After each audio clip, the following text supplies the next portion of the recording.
दा नंखायनो BPFनि खोथा बुंनायजों रायजो राजाफ्रा दिनै रावबो गिदिङा बिथांमोना साफा सानै गावसिनि मानसिखौनो जयनिं खालामलाय बोखारलाय जयनिं खालामलाय बोखारलाय खालामनानै दिन्थिबाय थादों। खाम्फा बरगयारिया मा बेसिसाव बुंदों बेखौ मिथिया, नाथाय बिथांमोननि मानसिफ्राबो जोंजों रायज्लायगासिनो दङ। अलरेडि बिथांमोननि माखासे MCLA अलरेडि BJP आव हाबहैबाय, जोंनियावबो हाबफैबाय आरो माखासे बिथांमोननियाबो लाइन लानानै दङ।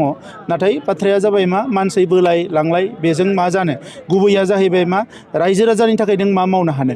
17 बोसोर बिथांमोना पावाराव दङमोन, बेसेबां खामानि मावनो हाखो रायजोफोरनो, बेसेबां मोजां थासारि दानानै होनो हालांखो, बेसेबां सुबुं धोन सोरजिनानै गोलांनो हाखो, बेसो गुबै बाथ्रा।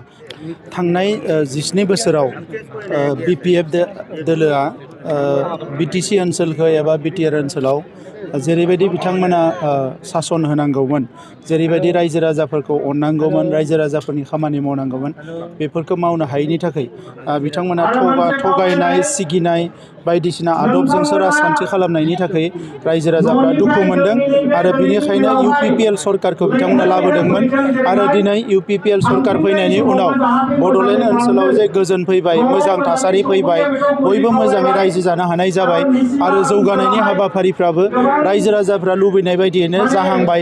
बेफोरखौ नुनानै दिनै BPFनि जिफोर मानसिफोर बिसोरो लोब लोब UPPL हान्जायाव हाबफैदों आरो मोनफ्रोमबो UPPLनि सुबुं गौमायाव रोजा रोजा BPFनि मानसिफ्रा फैनानै जोंनियाव हाबफैदों। जों बिथांमोनखौ बरायदों, मानोना BTR ओनसोलखौ मोजां मोनसे थासारि आरो गोग्गो समाज दानो थाखाय UPPLआ जोङो आगान सुरगासिनो दङ। आरो फैबाय थानाय समाव जेरैबायदि जोंहा भारतनि प्राइम मिनिस्टार नरेन्द्र मदि बिथाङा भारतखौ मुलुगनि मादावनो जौसिन हादोर गायसननो सानदों। आसामनि chief minister doctor Himanta Biswa Sharma बिथाङा आसामखौ भारतनि मादावनो मोनसे जौसिन रायजो हिसाबै गायसननो सानदों। BTR ओनसोलखौबो जौगालांनो थाखाय जों खामानि मावदों आरो बेखौनो मोजां मोननानै दिनै रायजो राजाफ्रा लोब लोब बाहागो लाफैदों।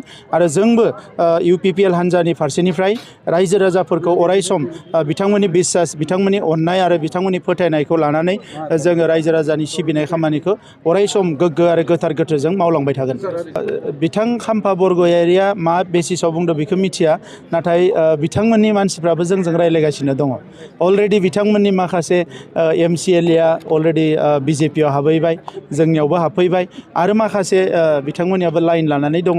नाथाय बाथ्राया जाबाय मा मानसि बोलाय लांलाय बेजों मा जानो, गुबैया जाहैबाय मा रायजो राजानि थाखाय नों मा मावनो हानो।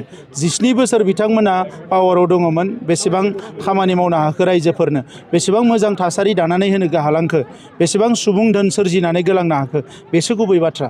दा नंखायनो BPFनि खोथा बुंनायजों रायजो राजाफ्रा दिनै रावबो गिदिङा बिथांमोना साफा सानै गावसिनि मानसिखौनो जयनिं खालामलाय बोखारलाय जयनिं खालामलाय बोखारलाय खालामनानै दिन्थिबाय थादों। नाथाय दिनै UPPLनियाव लोब लोब रोजा रोजा बिथांमोननि हान्जानि मानसिफ्रानो फैनानै हाबफैदों आरो बेजों UPPLआ सानफ्रोमबो गोख्रोंनिफ्राय गोख्रों जालांगासिनो दङ। जेब्लाय बेबायदि माबा मोनसे डेभेलपमेन्ट जागोन नोंथांमोननो जों खोन्थागोन।